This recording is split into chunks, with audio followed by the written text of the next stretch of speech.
یہ جو قرآن کی زبان ہے،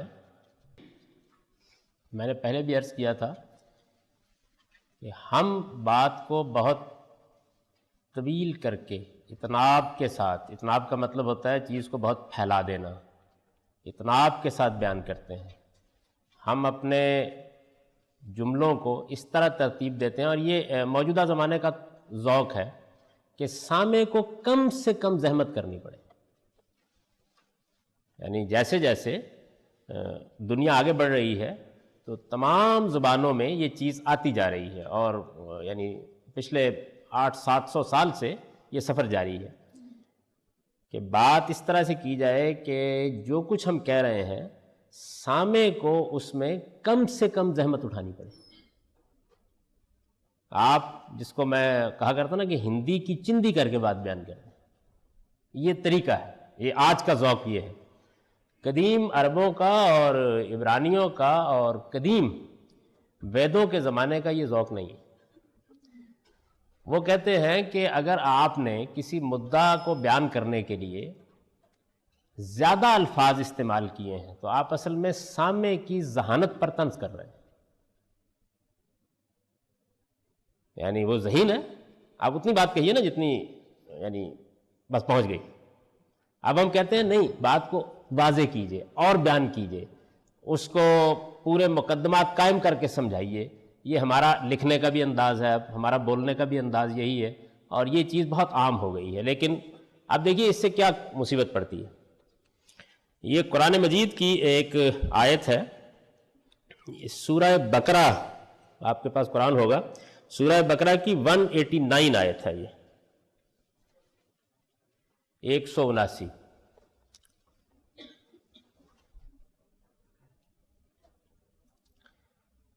اب اس میں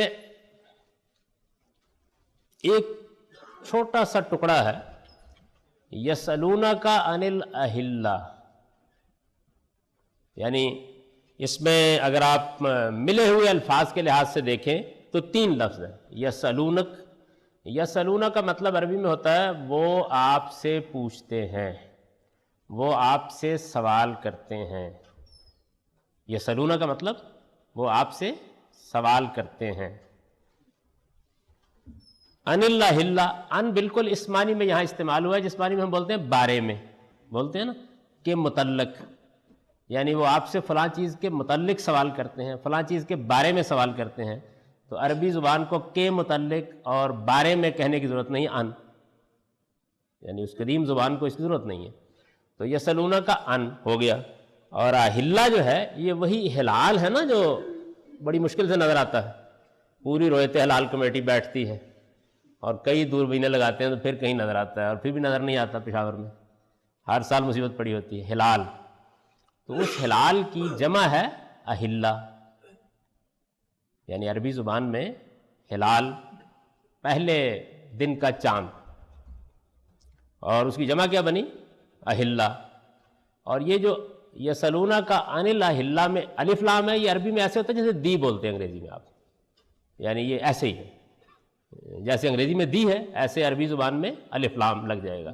الأہلہ جب آپ بولتے ہیں ال تو اس کا مطلب ہے دی لگا دیا آپ نے، اور یہ عربی الفاظ ہی پر لگانا چاہیے، دار الماہی پر نہیں لگانا چاہیے۔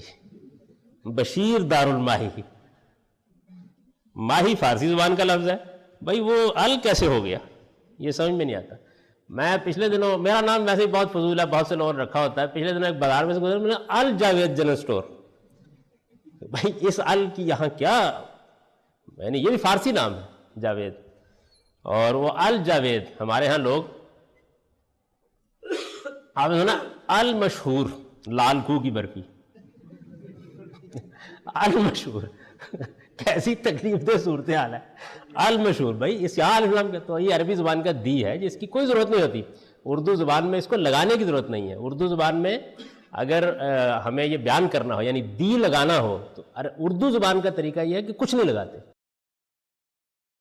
اور ہٹانا ہو تو کوئی یا ایک بولتے ہیں۔ میں ایک آدمی سے ملا، یہاں کوئی نہیں ہے، یہاں کوئی آدمی نہیں ہے، تو اب اس پہ الف لام ختم ہو گیا، یہاں آدمی نہیں ہے، لگ گیا ہے، یعنی اردو زبان کا طریقہ یہ ہے۔ تو عربی میں الف لام اس کے لیے. تو اب آپ کی سمجھ میں یہ آ گیا کہ یسألونک عن الأہلہ. اب دیکھیے مسئلہ کیا ہوا. مسئلہ یہ ہوا ہے کہ اس کا اگر بالکل آپ ایسی ترجمہ کر دیں جیسے کہ الفاظ ہیں تو مطلب یہ بنے گا کہ وہ تم سے ہلالوں کے بارے میں پوچھتے ہیں. بھائی ہلالوں کے بارے میں کیا پوچھنا تھا انہوں نے؟ یعنی اس کا دین سے کیا تعلق ہے؟ کیا چیز ہے؟ اچھا لوگوں نے بڑی مشکل سے اسے مدعا نکالا کہ وہ تم سے چاند کے گھٹنے بڑھنے کے بارے میں پوچھتے ہیں. بھائی ہلال تو ہلال ہوتا ہے نا، یا تو پھر آپ چاند کہیے نا وہ گھٹتا بڑھتا ہے. ہلال تو بس ہلال ہوتا ہے، پیدا ہوتا ہے اور ختم ہو جاتا ہے، تو اس میں گھٹنے بڑھنے کا کیا سوال؟ تو ایک مصیبت پیدا ہو گئی. اب یہ دیکھیے میں آپ کو سمجھاتا ہوں کہ یہ اصل میں پہلے اس کا مطلب بتا دیتا ہوں کیا ہے، صحیح مطلب کیا ہے. یہ ایسے ہے، آپ کو پنجابی زبان، پنجاب میں آپ رہتے ہیں آتے ہی ہوگی. ہمارے یہاں پنجابی زبان میں آپ نے سنا ہوگا بڑی بوڑھیاں کہتی ہیں نہیں اے 10 چاندی کی تاریخ ہے. سنا ہوا ہے؟ یہاں چاند کس معنی میں بولا گیا ہے؟ مہینے کے معنی میں بولا گیا. یعنی ہماری پنجابی زبان میں بھی یہ اسلوب موجود ہے. ہم چاند، آسمان پر چمکنے والے چاند کے معنی میں ہی بولتے ہیں. میرا پتر دے چند ورگ ہے. بے شک یعنی ناک پوچھنے کی مہلت نہ مل رہی ہے، لیکن بہرحال وہ ہر بیٹا جو ہے وہ چاند کی طرح ہی ہوتا ہے. تو وہ جو چند ورگا پتر ہے اس میں چاند وہی ہے. اور جب بولتے ہیں کہ چاندی کی تاریخ ہے یا چاندی 7 تاریخ میں منڈے دی شادی کریں گے بولتے ہیں نا، تو یہاں کیا ہوتا ہے مہینہ، کیونکہ قمری مہینے جو ہے نا وہ چاند کے حساب سے ہیں. تو یہ وہی زبان کا مسئلہ ہے کہ بعض اوقات لفظ چاند کے لیے بولا گیا، چاند سے قمری مہینے وجود میں آئے اور پھر اس کے بعد اس کے اندر سے چاند کا مدعا نکل گیا اور مہینہ رہ گیا. یعنی یہ زبان اسی طرح ٹریول کرتی رہتی ہے اور اس میں لفظ جو ہے وہ ایسے ہی آگے بڑھتے رہتے ہیں. تو عربی میں بھی ایسے ہی ہوتا ہے کہ ہلال کا لفظ جو ہے یہ جیسے ہلال کے لیے بولا جاتا ہے ایسے ہی مہینے کے لیے بولا جاتا ہے. اور جب خاص طور پر جمع استعمال ہو رہا ہو تو بولا ہی مہینے کے لیے جاتا ہے، اس لیے کہ ہلالوں کوئی چیز نہیں ہوتی. اچھا یہ بھی وہی لفظ کا مسئلہ ہے، یعنی جو بھی میں نے دیا نا، لیکن اس وقت میں چونکہ اس کیٹیگری کو بند کر چکا ہوں. میں نے آپ 10 اس کی مثالیں ہیں. یعنی یہاں بھی وہی ہوا ہے کہ ہلال کا لفظ جو ہے وہ چاند کے معنی میں تو ہر لغت میں لکھا ہوا ہے، لیکن یہ کہ وہ ایسے ہو جاتا ہے اس قدیم زبان میں، یہ چونکہ معلوم نہیں تو پھر وہ چاند کا گھٹنا بڑھنا ایک مصیبت پڑ گئی جیسی بھی پڑ گئی. اچھا یسألونک عن الأہلہ. اب عربی زبان کا ایک اور میں اس کو بتاؤں گا آپ کو بعد میں، وہ بھی ایک قسم ہے پوری جو زیر بحث آنی ہے. یہ جو الف لام اس کے اوپر لگ گیا ہے وہ تم سے کچھ خاص مہینوں کے بارے میں پوچھتے ہیں.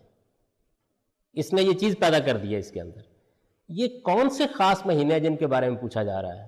یہ آیت کو آگے پڑھیں تو معلوم ہوتا ہے کہ یہ اصل میں حرام مہینے ہیں جن میں جنگ و جدال ممنوع ہے.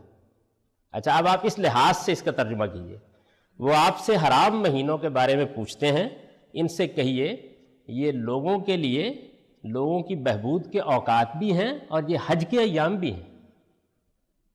یعنی یہ جو 4 مہینے حرام کیے گئے ہیں وہ حج کے ایام ہیں، ان میں آپ عمرہ اور حج کرتے ہیں، اور وہ لوگوں کی بہبود کے اوقات ہیں اس لیے کہ ان میں جنگ بند ہو جاتی تھی. اس زمانے کی بدامنی آج تو آپ اس کا تصور نہیں کر سکتے، تو میلے لگ جاتے تھے، کاروبار ہوتا تھا. تو قرآن مجید نے یہ کہا کہ یہ حرام مہینے ایسے ہی قائم رہنے چاہیے. یعنی آگے جو مدعا ہے وہ یہ ہے کہ لوگ پوچھ رہے تھے کیا حرام مہینے، یہ دین ابراہیمی کی چیز تھی، حرام مہینوں کی حرمت کیا قائم رہے گی؟ تو قرآن نے کہا کہ ہاں قائم رہے گی، اور آگے اس کی پوری بحث ہے. وہ آپ دیکھیں گے کہ جیسے جیسے آپ آگے پڑھتے جائیں گے تو یہ بات بالکل کھل جائے گی. آگے دیکھیے ذرا سا آگے جائے الشہر الحرام بالشہر الحرام والحرمات قصاص، یعنی وہ کھل گیا آگے جا کے، معلوم ہو گیا کیا ہے. اچھا اب یہ جو زبان ہے اس میں سوال نقل کرنے کا طریقہ یہی ہے. یعنی قرآن کی جو زبان ہے اس میں، اس کو میں نے جس کیٹیگری میں بیان کیا وہ یہ ہے کہ یہ اصل میں بہت سے موقعوں کے اوپر اتناب کو پسند نہیں کرتی، ایجاز اور اجمال کو پسند کرتی. ایک قرآن کی زبان بولنے والا آدمی یہاں یہ بات پوری نہیں کہے گا بلکہ ایسے ہی اس کو بیان کرے گا. آپ جواب سے سمجھیں گے کہ اصل میں مسئلہ کیا پیدا ہو گیا. دیکھیے اس کو آپ ایسے دیکھیے کہ آپ کسی چیز کو کوٹ کر رہے ہیں نا، تو آپ نے بیان کرنا ہے کہ انہوں نے مجھ سے یہ پوچھا تھا کہ اگر پانی جگ میں بھرا ہوا ہو تو کیا اس سے فصل کو سینچا جا سکتا ہے؟ تو جب انہوں نے یہ پوچھا تو میں نے جواب دیا. ہم ایسے بولتے ہیں نا. تو وہ کہیں گے انہوں نے جگ کے بارے میں پوچھا تھا. اب جگ کے بارے میں کیا پوچھا تھا بھائی؟ جواب سے آپ کو معلوم ہوگا کہ اس سے کوئی کھیتی سینچنا مقصود تھا اور وہ زیر بحث تھی. یہ طریقہ ہے اس زبان کا. تو ایک پوری کی پوری کیٹیگری یہ ہے. اس کے نتیجے میں بھی ایک مسئلہ تو یہیں پیدا ہوا ہے. یعنی آپ اس میں نکال کے دیکھیں گے جب تفسیریں تو آپ کو معلوم ہوگا کہ بڑی الجھن پیدا ہوگی لوگوں کے لیے کہ یہ سلونا کا اللہ کا مطلب کیا ہے؟ چاند کے گھٹنے بڑھنے کے میں نے سوال کیوں کیا گیا؟ یہ دینی سوال تو ہے ہی نہیں.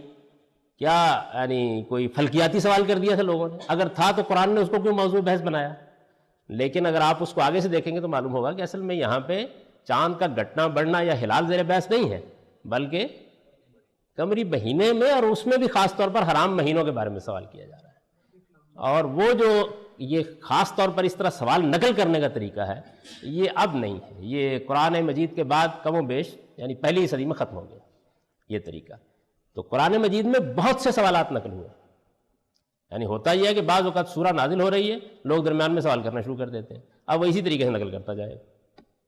یسألونک ماذا ینفقون، وہ تم سے پوچھتے ہیں کہ کیا خرچ کریں، وہ تم سے پوچھتے ہیں کہ یہ، تم سے پوچھتے ہیں وہ.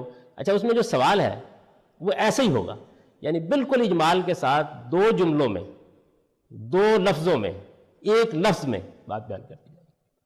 اور اگر آپ اس کو یعنی اس طرح نہیں سمجھتے، اس زبان کا یہ ذوق نہیں رکھتے، تو پھر کیا ہوگا کہ بعض اوقات آپ سوال بالکل غلط متعین کر لیں گے. نتیجہ کیا نکلے گا؟ نہ سوال سمجھ میں آئے گا نہ جواب سمجھ میں آئے گا. دونوں چیزیں خلط وبس کا شکار ہو جائیں گی. چنانچہ آپ اس کی تفسیر پڑھیں نکال کے تو آپ کو معلوم ہوگا کہ یہی حادثہ ہو گیا ہے. یعنی نہ سوال سمجھ میں آیا ہے، اور جب سوال سمجھ میں نہیں آیا تو پھر جواب بھی سمجھ میں نہیں آیا. تو یہ بھی اس زبان کا ایک خاص طریقہ ہے جس میں یہ اجمال پیدا کرتا ہے.